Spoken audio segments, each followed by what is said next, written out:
Tell us what's happening there in Niger. You know, Niger, if we were just to boil it down really quickly, what is happening in Niger is there's a social explosion that is happening in Niger in relationship to the long-term poverty, exploitation, and deprivation of the people there, and the fact that the existing political regime could not deal with it. And ultimately in Niger, just like in Mali, just like in Burkina Faso, is a situation where certain subsets of the military and other elements of the political elite are, for whatever reason, and we can come back to that, I think some of them have their own reasons, some good, some bad, are able to ally with that energy and use that energy from the masses of people there in the streets to overthrow these governments, and that they're happening in these particular countries probably for a lot of different reasons. But I think one really just being that you know, the French neo-colonialism, it's like rubs salt in the wound, like more than almost any other form of neo-colonialism, that has provided a very unique focusing point for the masses of people to make a direct challenge to their relationship to Europe, their relationship to America, and the fact that it's delivering almost nothing. So ultimately, people are tired of putting up with that. 48% of the people in Niger are under the age of 15. They're like the opposite of the U.S. Congress. 100%, 100%. And that's pretty much all of Africa. And you've got a generation of people who just don't want to live like their parents and grandparents, in total and complete abject poverty, with very limited prospects at best, you know, completely controlled by other countries coming from the outside.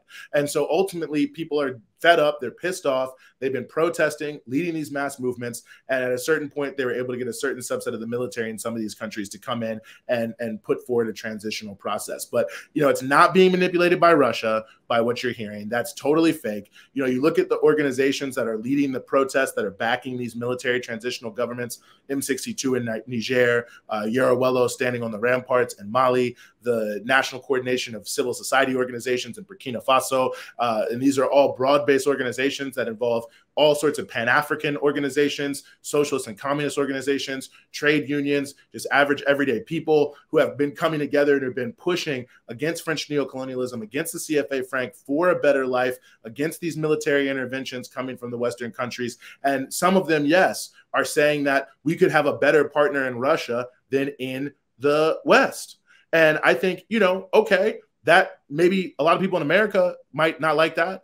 Maybe not a lot of people probably don't care, but, you know, the U.S. government may not like that. But ultimately, the West has delivered nothing for these countries. All of them are at the very bottom on every single social indicator. They're completely and totally impoverished and held down and chained to the lowest rung of the value chain of the global economy. And on top of that, these military interventions have not in any way, shape, or form actually solved the issue of the security situation in the Sahel. So why wouldn't they want to make a change? They're living in poverty. The countries are being destroyed by terrorists. So maybe they want to look to another country. And Russia seems like a country that has a history and a track record, not of colonialism, but as in its days in the Soviet Union, of solidarity with Africa.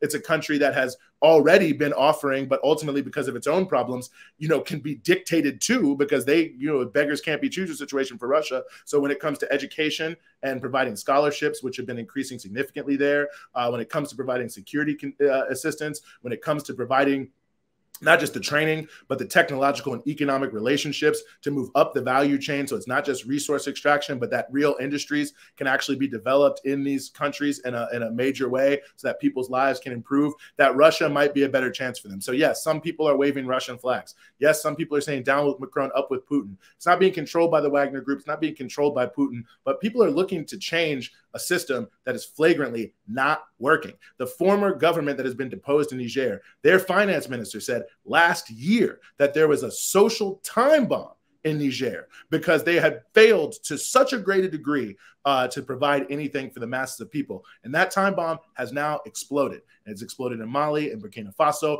It's exploding in Senegal, but they're trying to hold it down. So why is Senegal saying they'll send troops to Niger? Yeah. Because in Senegal, they just had to ban the largest opposition party and the most popular politician because they know they're going to take over. And they've been criticizing the CFA franc and these old, you know, hypocritical establishment leaders in places like Senegal. Same thing in Cote d'Ivoire. Same thing in Nigeria.